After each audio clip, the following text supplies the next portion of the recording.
All new sounds a bit dramatic as you look at the new 2012 Civic, yet that's exactly what it is. One of the best-selling cars in the world has become perhaps rather unnoticeable. Let's drive the 2012 Civic EXL with nav and check the tech. An all-new Civic isn't like an all-new Mustang. These are conservative cars. Updates include a less doughy face up front, a rump that appears to have been taken from a Dodge Neon, an economy mode with a big green button, a new 5-inch information screen, and standard stability control to keep all of this right side up. First thing you notice when you get in the newly redesigned Civic is they've taken that Honda eyebrow dash to a new level, and I love it. Right in the center, a big digital speedometer. On the side of that, 2 segmented bars that'll change color from either deep blue if you're driving like a pig, blue-green if you're not too heavy on the throttle, and green when you're driving like a Prius driver. On the left side is a segment gauge for fuel. On the right is your instantaneous MPG. Then you've got this new thing on the right, which is a completely new idea for Honda, this big LCD info gauge that ties into the left side controller here. Notice the theme, big and readable. The display, also the controller. This I button takes me through, I think, a combination of 3 screen positions. This one here, which is date and time. The next one, which is media. And the third one, which is kind of everything. Fuel economy, media, date and time, all rolled into one. That's the one I like. The same rocker lets you control your media. I can go track to track or station to station. If I hold the button down, it seeks the station. If I bump it once, it goes to my next preset. It's all very logical. Up and down gives you volume. And again, notice how all the graphics are very clear and easy to see at a glance. This is some nice interface work. And up here you've also got some of your basic vehicle setup menus.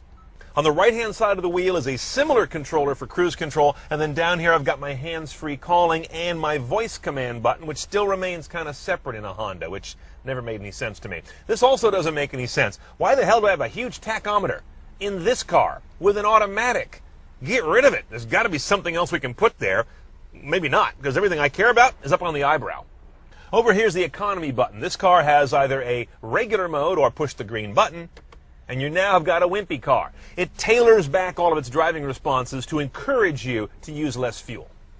Here's something else I don't care about. This head unit. I'm tired of it. It's ancient. This is completely now at odds with the rest of the interface work Honda has done. This is the old school. The kind of crunchy graphics, the little tiny fiddly knobs, the small typography on the legends. This is like 2005, and this is 2011. This doesn't belong here anymore.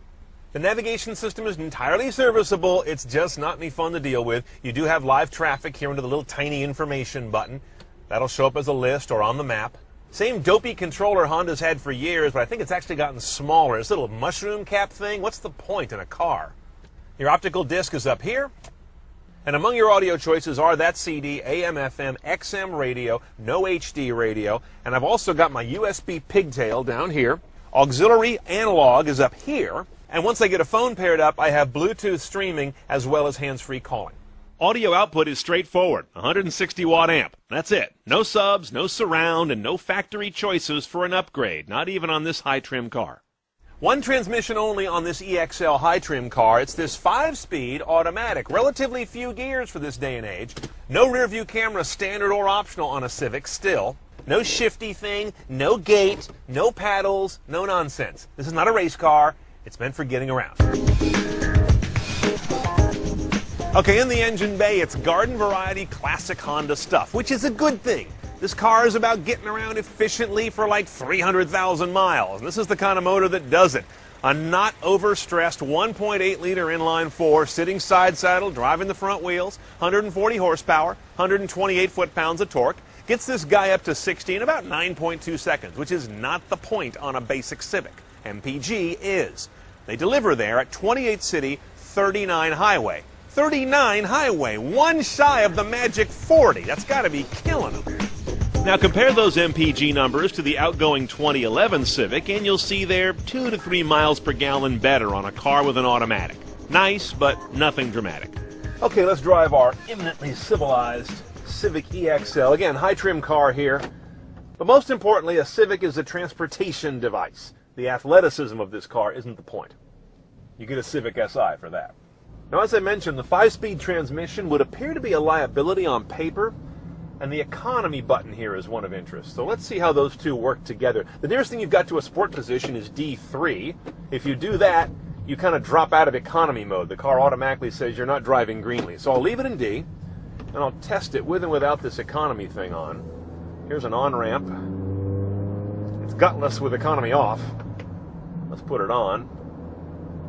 Feels the same. I have to say, this car feels more gutless than past Civics I've driven. I wonder if it's part of a master change in their tuning to wring the most MPG out of the car. It's just got no snap at all. Okay, now at freeway speed with the economy button on, I definitely feel a difference in tip-in on the throttle if I was trying to pick up some speed or jump ahead into a lane. It definitely dials the response back from a car that's already kind of responseless. I would definitely test drive a 5-speed manual if you're amenable to that. The Civic is still a great everyday car with a refined ride and solid credentials. But the Ford Focus, the Hyundai Elantra, and even the stodgy Corolla make the Civic less and less of a standout.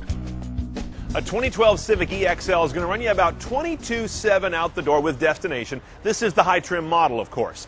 Option or non-nav. It adds $1,450, which is kind of cheap, but not cheap enough for that unit. I'm going to delete that and go aftermarket. Now, your other tech options, a dealer-installed remote start for $500. Oh, and by the way, the lower trim cars are available with a 5-speed manual. This guy's automatic only.